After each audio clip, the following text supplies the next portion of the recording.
सफल बने, समर्थ बने, पावन बने जीवन। मीठी मुरली सुन के पाए सुख सघन। आज का चिंतन, आज का चिंतन। ओम शांति। Good morning. प्यार का सागर शिव बाबा आज हम बच्चों को कह रहे हैं, ज्ञान को अग्नि नहीं कहा जाता, योग अग्नि है।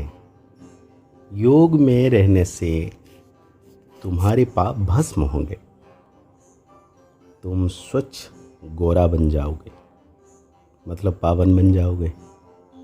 साथ में बाबा आज हम बच्चों को पूछ रहे हैं कि इन बच्चों की बुद्धि रूपी तरकस में ज्ञान बाण सदा भरे रहते हैं। बाबा कहते हैं, जो रोज पढ़ाई अच्छी रीति पढ़ते और पढ़ाते हैं, उनकी बुद्धि रूपी एक रस मतलब ज्ञान बाण भरे रहते हैं। वही माता पिता के समान कांटों को, कली और कलियों को फूल बनाने की सेवा करते हैं। जो अच्छी रीति पढ़ते और पढ़ाते हैं, वही ऊंच पद पाते हैं। तो बाबा ने बहुत प्यारा सा गीत याद किए हैं। कौन आया मेरे मन के द्वारे, पायल की झनकार लिए। कौन आया मेरे मन के द्वारे। भगवत ने बच्चों को ओम शांति का अर्थ तो समझाया हुआ है। ओम माना अहम आत्मा। अहम आत्मा कहती है मेरा स्वधर्म शांति है। तो जितना हम शांति में रहेंगे, अपने स्वधर्म में रहेंगे, उतना हम आगे बढ़ेंगे। क्योंकि स्वधर्म को जब हम प्राप्त करते हैं तो परमात्मा की शक्ति को ग्रहण करते हैं। बाबा कहते हैं, यहाँ यह अर्गांस मिलता है तो टॉकी बनती हूँ। इनका शरीर आधार ले, आत्मा कर्म करती है। हाँ, बाबा कहते हैं, जब परमात्मा आए, ब्रह्मा तन के अंदर गए तो बोला, वो कर्म हुआ। तो बाबा कहते हैं, शरीर लेने के बाद ही आत्मा कर्म कर सकती है। आत्मा कहती है, ये कौन है, कहाँ से आया है। उनको हम याद करते हैं, फिर घड़ी घड़ी भूल जाते हैं, क्योंकि इस बाप की याद में कभी बैठे ही नहीं है। और सत्संग में तो सामने सन्यासी विद्वान आदि बैठे होते हैं। भक्ति मार्ग में जो हमने किया, वो वेद, उपनिषद, हाँ, रामायण आदि सुनाएंगे। आत्मा की बुद्धि में शास्त्र ही याद रहता है। गुरु को देखने लग जाते हैं। यहाँ तो तुम जानते हो, परम पिता परमात्मा आते हैं। वो भी आत्मा, परंतु वो सुप्रीम आत्मा जो आकर इनमें प्रवेश करते हैं। किनमें? ब्रह्मातन में। तो बाबा कहते हैं, अब तुम बच्चों की दिल में बाप की याद आई है।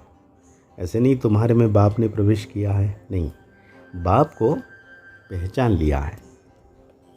जो बाबा ने हम बच्चों को ज्ञान दिया कि बाबा को हमने पहचान लिया, मैं एक आत्मा हूँ, मेरे पिता परमात्मा है। कहते हैं, ये ख्याल सारा भारत पर बना हुआ है।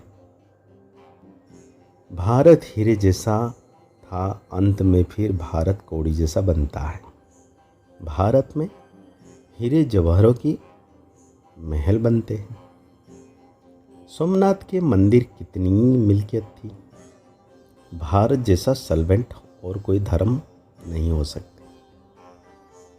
भारतवासी महान सुखी थे। तुम बच्चों को अब याद आई है, 5000 वर्ष की बात है,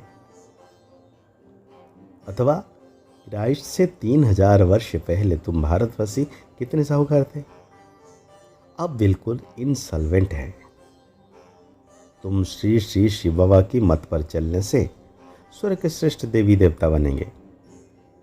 यहाँ तुम आए हो मनुष्य से देवता बनने। एक ओंकार सतनाम करता पुरुष, यह महिमा सारी उसकी है। बाबा कहते हैं उनको कभी काल नहीं खाता।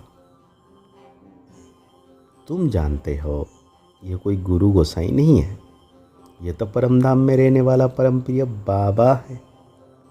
कहते हैं जब धर्म ग्लानि हो जाती है, भारतवासी धर्म भ्रष्ट कर्म भ्रष्ट बन जाते हैं, तब मैं आता हूँ। यह भी ड्रामा का खेल है। बाबा कहते हैं यह भी पहले नहीं जानते थे, अब जानते हैं। इनके बहुत जन्मों के अंत का जन्म है। सब बातों का अनुभव भी है। कौन? ब्रह्मा बा। जरूर अनुभवी तन चाहिए ना भाई। इतने सारे ज्ञान देने के लिए अनुभवी तन नहीं होगा तो कैसे होगा? बाबा कहते हैं श्री कृष्ण को थोड़ी ही गुरु गोसाई करने पड़ते हैं।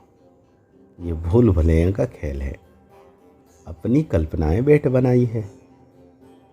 तुम ब्राह्मण कुलभूषण ऊंच हो, तुम हो ईश्वरीय संतान। यहाँ तुम यज्ञ की सच्ची सच्ची सेवा करते हो। वास्तव में तुम हो रूहानी सोशल वर्कर, वो है जिस्मानी। तो बाबा कहते हैं रूहों को मैं पढ़ाता हूँ। किसको पढ़ाता हूँ? रूहों को पढ़ाता हूँ। आत्मा सुनती है, आत्मा कहती है मुझे बारिस्टर बनना है। अभी आत्मा कहती है हम सो नर से नारायण बन रहा हूँ। बाबा बनाते हैं, वो बेहद का बाबा, सबका बाबा। वो हमको राजयोग सिखलाते हैं। वो है निराकार। ब्रह्मा विष्णु शंकर को भगवान नहीं कहेंगे, वो तो देवताएं हैं। ब्रह्मा देवताय नमः कहा जाता है। ये साकार जब सूक्ष्म वतनवासी अव्यक्त बनते हैं तब फिर इन्हें देवता कहेंगे। तो यह सब समझने और समझाने की बातें हैं। भगत दिन प्रतिदिन गुह्य ते गुह्य बात सुनाते हैं, वो भी सुनना चाहिए।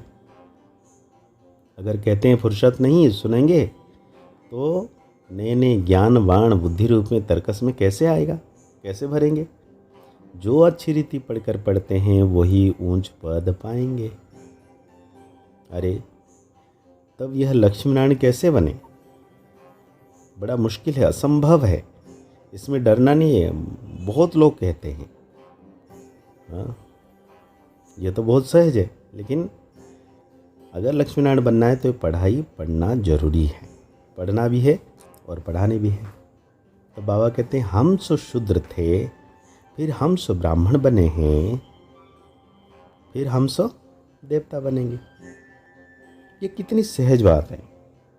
बाकी आत्मा सो परमात्मा कहना, बाप को सर्वव्यापी कहना, यह तो बाप की ग्लानि है।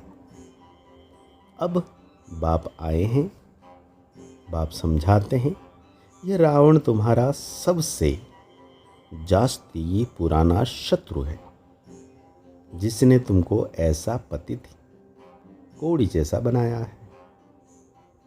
माया जीत जगत जीत कहा जाता है। माया बड़े तूफान लाती है, बहुत हैरान करती है, इसमें डरना नहीं है। और ऐसे भी नहीं कह रहे हैं कि बाबा कृपा करो, नहीं। बाबा से शक्ति लेनी है और योग का प्रयोग करना है। तो आज बाबा हम बच्चों को धारणा के लिए कह रहे हैं, पढ़ाई पढ़कर स्वयं पर आप ही कृपा करनी है। बाप से कृपा मांगनी नहीं है। श्री श्री की श्रीमत पर चलते रहना है। स्वदर्शन चक्रधारी बन माया जीत जगत जीत बनना है। माया से डरना व घबराना नहीं है। अशरीर होने का अभ्यास करना है। मैं कौन हूँ? आत्मा हूँ, इस शरीर से संपूर्ण अलग चेतन शक्ति आत्मा। तो आज बाबा हम बच्चों को वरदान दे रहे हैं, एक ही समय मन वाणी और कर्म द्वारा साथ साथ सेवा करने वाले सफलता संपन्न भव। बाबा कहते हैं जब भी किसी स्थान की सेवा शुरू करते हो तो एक ही समय पर सर्व प्रकार की सेवा शुरू करो। मनसा में शुभ भावना, वाणी में बाप से संबंध जुड़वाने की शुभकामना के श्रेष्ठ बोल और संबंध, संपर्क में आने से स्नेह और शांति स्वरूप के आकर्षित करो। ऐसे सर्व प्रकार की सेवा साथ साथ करने से सफलता संपन्न बनेंगे। सेवा के हर कदम में सफलता समाई हुई है। इसी निश्चय के आधार पर सेवा करते चलो। आज बाबा हम बच्चों को स्लोगन दे रहे हैं। शुद्ध संकल्प को अपने जीवन का अमूल्य खजाना बना लो तो वही संकल्प उठेंगे जिसमें अपना और दूसरों का कल्याण हो। तो आज की मुरली के अनुसार हम सौ मान लेंगे। मैं संपूर्ण कदम कदम पर सफलता प्राप्त करने वाली संपन्न आत्मा हूँ। मुरली को और गहरी रीति से चिंतन करते हुए निरंतर सर्वशक्तिवान बाबा की याद में रहना है कि बाबा हमेशा मेरे साथ, मेरे मस्तक के ऊपर 24 घंटे छत्र छाया के रूप में हैं। उनकी किरणें पड़ रही है, मैं आत्म सितारा पावन बनता जा रहा हूँ। मुस्कुराते रहिए, आगे बढ़ते रहिए, पुरुषार्थ करते रहिए, खुश रहें, स्वस्थ रहें, मस्त रहें। ओम शांति, ओम शांति, ओम शांति, ओम शांति। Good morning.